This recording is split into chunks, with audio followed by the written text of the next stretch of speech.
17 તારીખ છે અને 17 તારીખના રોજ સુરેખાબા હોસ્પિટલ ખાતે કુલ 30 સુવાઓ નોર્મલ થઈ છે અને બીજી ફરીથી બાળકોની રેલગાડી એક બનાવી છે. ગઈકાલે પણ એક બનાવી હતી 25ની, આજે પણ એક ફરીથી બનાવી છે 30 બાળકોની રેલગાડી.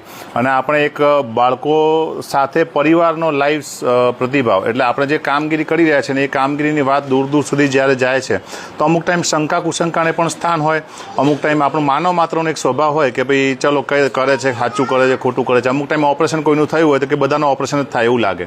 એટલે જ્યારે કાળું જોઈએ તો બધું કાળું જ દેખાય, લીલું હોય તો લીલું દેખાય. એટલે ઘોડાને થોડા લીલા ચશ્માએ પહેરાવવા પડે અમુક ટાઈમે, તો બધું લીલું થોડું થોડું દેખાય. એટલે ચશ્મા પહેરાવવા માટે તમને એક આ લાઈવ કરતા હોઈએ છીએ. અને આજે કુલ 30 સુવાવડ નોર્મલ કરાઈ છે. 30 સુવાવડમાં અલગ અલગ, એટલે ગુજરાતના 4 ખૂણા, એક બાજુ અંબાજી, એક બાજુ બાંસવાડા આપણા રાજસ્થાન બોર્ડર, એક બાજુ છે આપણે ઈડર, એક બાજુ છે અમદાવાદ, એક બાજુ છે ગાંધીનગર અને એક બાજુ છે વડોદરા. એવી અલગ અલગ જગ્યાથી આપણી પાસે દર્દી આવ્યા અને ક્યાંક ને ક્યાંક એમને સીઝરની સલાહ હતી ને એ દરેકને આપણે નોર્મલ સુવાવડ કરાઈ છે. આપણે જોઈ શકો છો આખી રેલગાડી છે બાજુમાં અને બધા ખુશ છે.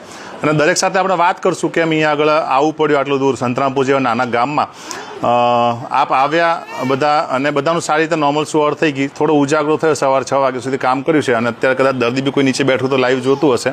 પણ બનતા કોશિશ નોર્મલ કરીએ જ્યાં સુધી માતા અને જ્યાં સુધી બાળકનું સ્વાસ્થ્ય, જચ્ચા બચ્ચા અચ્છા તો अपने को और कुछ क्या चाहिए. એટલે બંનેની સ્વાસ્થ્ય જ્યાં સુધી સારું રહે ત્યાં સુધી નોર્મલ સુવાવડ કરાવી શકાય. અને દૂરથી જ્યારે આવે, દૂરથી આશા લઈને આવે તો એની આશા પૂરી કરે. અને આપણે તબીબ તરીકે જ્યારે નીચે બેઠા છીએ તો આપણે એમને સાંત્વના પણ આપવી પડે અને એમની સાથે કામગીરી પણ કરવી પડે. તો આપણે આજે વાત કરશું અને આખી લાઈન છે તો પહેલી લાઈન ક્યાંથી ચાલુ થાય છે એમની સાથે માથી સાથે વાત કરશું, ક્યાંથી આવ્યા, શું આવ્યા અને કેમ શું તકલીફ હતી એ પણ આપણે વાત કરશું. એટલે આપ સૌને પ્રશ્નો કદાચ કંઈ પૂછવા હોય તો આના જે લાઈવ જ્યારે તમારે પેલું થાય ત્યારે પૂછવાનું છે.